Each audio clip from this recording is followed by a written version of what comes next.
Hello everyone, আসসালামু আলাইকুম।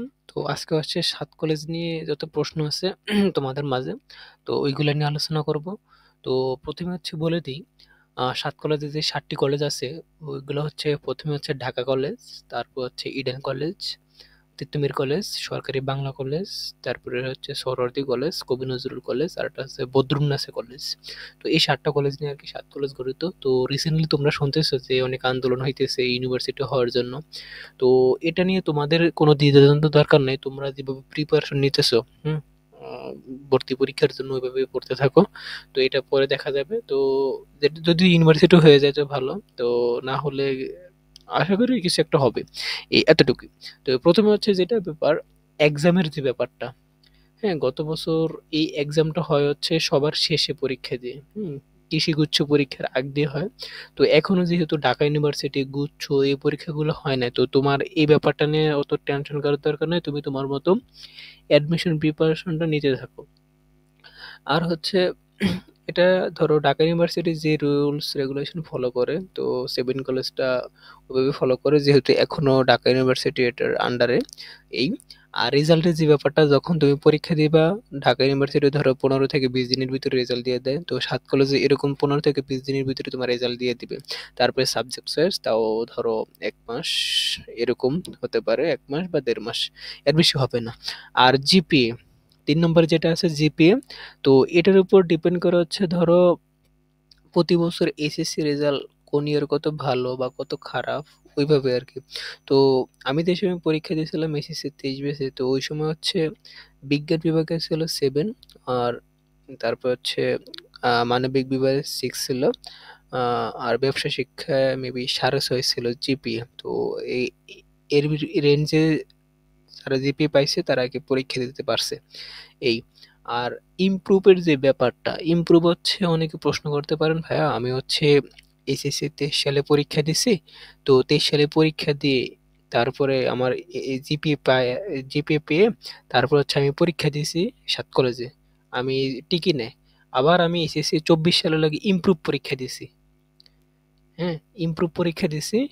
আ এখন কি আমি ৭ কলেজে পরীক্ষা দিতে পারবো? তা উত্তর হলো, ভাইয়া পারবা না। তুমি যদি এইচএসসি ২৩ সালে যদি পরীক্ষাটা না দিতা, ইমপ্রুভ পরীক্ষা দিয়ে ২৪ সালে এইচএসসি পরীক্ষা দিয়ে, তখন তুমি পারতা। বুঝছো ব্যাপারটা? আ আশা করি আরেকবার ভিডিওটা দেখলে বুঝে যাবা। আর হচ্ছে নেগেটিভ মার্ক।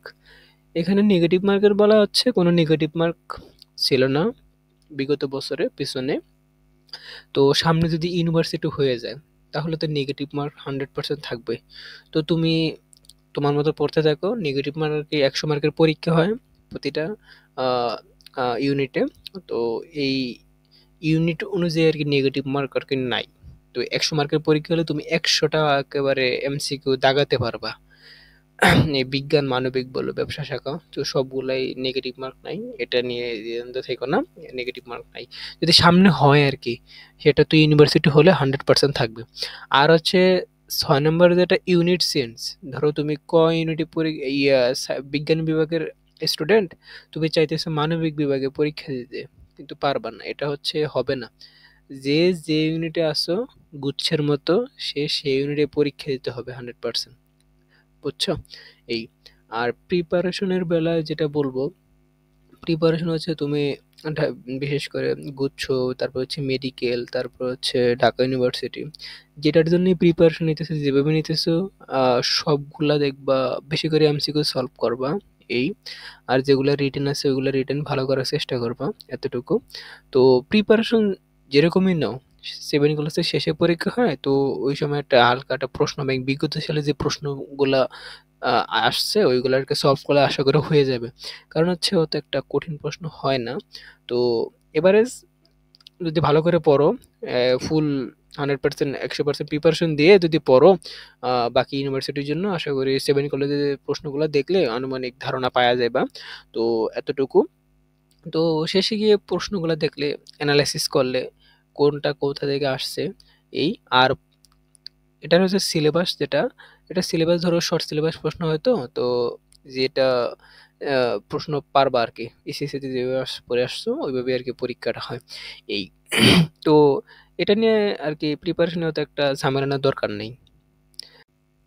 এই আর হচ্ছে ভাইয়া তারপর হচ্ছে ক্লাস নিয়ে, ক্লাস হচ্ছে কোনটা? ধরো তুমি চান্স পাওয়ার পরে একটা যে দ্বিধাদ্বন্দ্বে থাকো যে ক্লাস কি রকম হয়, কোন রকম হয়, ক্লাস স্টুডেন্ট হয় কিনা। ভাই এটা সম্পূর্ণ ডিপেন্ড করে তোমার উপরে। অনার্সে হচ্ছে এক হচ্ছে নিজে থেকে পড়তে হয় খুব ভালো করে, আর হচ্ছে দ্বিতীয়ত হচ্ছে স্যারদের কাছ থেকে খুবই ভালো পরিচিত হওয়া লাগে। এই ভালো গাইডলাইন স্যাররা দেয় প্রথমে। তো আর হচ্ছে চেষ্টা করবো হচ্ছে ক্লাসে রেগুলার আসার, বিশেষ করে বিজ্ঞান ৩ ইউনিটের কথাই বলতেছি। যেহেতু বিজ্ঞান ইউনিটে যারা আছে সবকিছু প্র্যাকটিক্যাল রিলেটেড। তো তুমি হচ্ছে চেষ্টা করবা রেগুলার ক্লাসে আসার জন্য, বুঝছো? ক্লাসে আসলে অনেক কিছু বুঝা যায়, বুঝছো?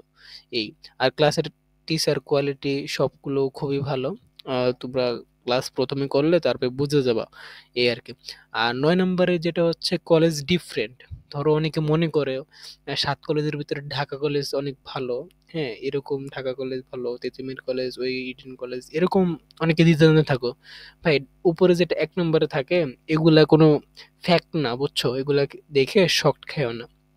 তো সম্পূর্ণ ডিপেন্ডেবল হচ্ছে এখানে সাবজেক্টটা, বুঝছো? তুমি সোহরাওয়ার্দীতে পড়ো, কাজী নজরুল বাংলাতে, ঢাকা কলেজ বলো, ইডেন বদরুন্নাসে, যেটাই পড়ো না কেন, এখানে সবচেয়ে প্রায়োরিটি ভালো পায় আছে সাবজেক্ট। তুমি কি সাবজেক্টে পড়তেছো আফটার 4 ইয়ার্স পরে। হুম, তুমি যখন চাকরি পরীক্ষা দিবা বা বিসিএস পরীক্ষা দিবে, এখানে ডিপেন্ড করবে হচ্ছে দুই একটা সাবজেক্ট। চাকরি পরীক্ষাও তো একটা নির্ভর করে না সাবজেক্টটা। হ্যাঁ, তো তুমি সাবজেক্ট নিয়েও দ্বিধাদ্বন্দ্বে থাকতে পারো। এখানে ধরো ৪ বছর পরে তুমি মাস্টার্স করলা, ওই সময় কিন্তু সাবজেক্টের একটু ভ্যালু থাকবে। তো এখানে কলেজ নিয়ে আর কি তেমন একটা কোনো শক খাওয়ার চিন্তা করো না। তো যে কলেজ আসবে ওই কলেজ নিয়ে পড়বা। তো তোমার জায়গা থেকে যদি তুমি ভালো করে পড়ো, তো তুমি ভালো কিছু করতে পারবা, এই। আর ১০ নম্বরে যেটা সিলেবাসের কথা একটু আগে বলছিলাম, যে সিলেবাসটা হচ্ছে তুমি এসএসসিতে যে সিলেবাস পড়ে আসছো, ওই সিলেবাসে কিন্তু পরীক্ষা হবে। যদি এইচএসসিতে ফুল সিলেবাস পড়ে আসো, তাহলে ওই ফুল সিলেবাসে ৭ কলেজের পরীক্ষা হবে। আর এসএসসিতে যদি শর্ট সিলেবাস পড়ে থাকো, ওই শর্ট সিলেবাসের প্রশ্ন হবে। একটা প্রশ্ন দেখবা বা ওই বইয়ের বাইরে থেকে প্রশ্ন হবে না, এই। আর হচ্ছে প্রিপারেশন নিবা হচ্ছে মেইন বই কেন্দ্রিক। হ্যাঁ, যারা সায়েন্সে আছো তোমরা মেইন বই অনেকে জানো, আর যারা মানবিকে আছো তারাও পড়তে পারো। মেইন বই এমসিকিউ পড়বা, আর বেশি করে হচ্ছে এমসিকিউ সলভ করবা, যেহেতু হচ্ছে তোমাদের পরীক্ষাটা এমসিকিউ কেন্দ্রিক। তো এই হচ্ছে কথা। আর সর্বশেষ বলবো হচ্ছে তারপর হল নিয়ে। হলের ফেসিলিটিস বলতে হয় খুবই ভালো। বিশেষ করে যারা হলে উঠতে চাও, তো ওইগুলা আগে কলেজে চান্স পাও, তারপরে হচ্ছে ক্লাস করো। তারপরে হলের সিট আর কি দেয়, এই এতটুকু। আহ, তো প্রতি ডিপার্টমেন্ট ওয়াইজ ওটা কলেজ অনুযায়ী ভিন্ন হয়। তো কলেজ ক্যান্টিন অনুযায়ী সব কলেজেই মোটামুটি এখন ভালো ফেসিলিটিস দিতেছে। তো চান্স পাও, তারপরে দেখবা অনেক ভালো সবগুলোই। তো শেষে হচ্ছে যেটা প্রথমে বলছিলাম যে ইউনিভার্সিটি হওয়ার কথা, তো তোমরা এটা চিন্তা করবা না। তো তোমরা তোমাদের মতো প্রিপারেশন নিতে থাকো। আশা করি খুব ভালো একটা রেজাল্ট করবা। তো তোমাদের জন্য ভালো দোয়া রইলো, এই। আর তোমরা ভালো করে ইউনিভার্সিটি পরীক্ষা দাও, তো চান্স পাও, এই। আর হচ্ছে ভাই যখন এইচএস প্রথমে এটা ফার্স্ট টাইম পরীক্ষা দাও, হ্যাঁ, তো এটা চিন্তা করবা না যে আমি এটা আবার সেকেন্ড টাইম প্রিপারেশন নেবো, ভাই এটা চিন্তা করবা না। অনেকে মধ্যবিত্ত ফ্যামিলি আছে যারা আর কি প্রথমে এটা ভাবে যে আমি সেকেন্ড টাইম প্রিপারেশন নেবো, কিন্তু ভাইয়া সেকেন্ড টাইম যখন প্রিপারেশন নিতে যাবা তখন আর কি ওইটা হয়ে ওঠে না, বুঝছো? এক হচ্ছে ওই সময় আর কি সব কোথাও চান্স পায় না, ফ্রেন্ডরা চান্স পাইছে আমি পাই না, এরকম কিছু মাথায় আসে। আর একটা আছে বাস্তবতা বলে কিছু কথা আছে, তো ওই সময় এটা গিয়ে বুঝবা। তো ফার্স্ট টাইমেই চেষ্টা করবা যে কোনো একটা কিছু হয়ে যাইতে, বুঝছো? তো প্রথম দিকে প্রিপারেশনটা খুব ভালো করে নেবা, পরে গিয়ে সেকেন্ড টাইমের চিন্তা করো না। সেকেন্ড টাইম দিবা, হ্যাঁ, নাও হতে পারে, তবে তো এতটুকুই কথা। তো শুরু থেকে শেষ পর্যন্ত ভিডিওটা দেখছো, তো ধন্যবাদ। আর হচ্ছে যেটা কথা, তোমাদের মনে যদি কোনো কোশ্চেন থাকে তাহলে কমেন্ট বক্সে লিখবা, আমি পরবর্তীতে এগুলো রিপ্লাই দেব। তারপরে হচ্ছে পরবর্তী কি ভিডিও চাও এটা নিয়ে আলোচনা করব। 7 ক্লাস নিয়ে কোনো যদি প্রশ্ন থাকে আরো বেশি, তাহলে প্রশ্ন করতে পারো কমেন্টে, তো ওইগুলো আনসার দেবো। তো এতটুকুই, সবাইকে ধন্যবাদ। Thank you very much for listening to my speech, another day another topic. আল্লাহ হাফেজ, টেক কেয়ার, সবার জন্য শুভকামনা। Thank you.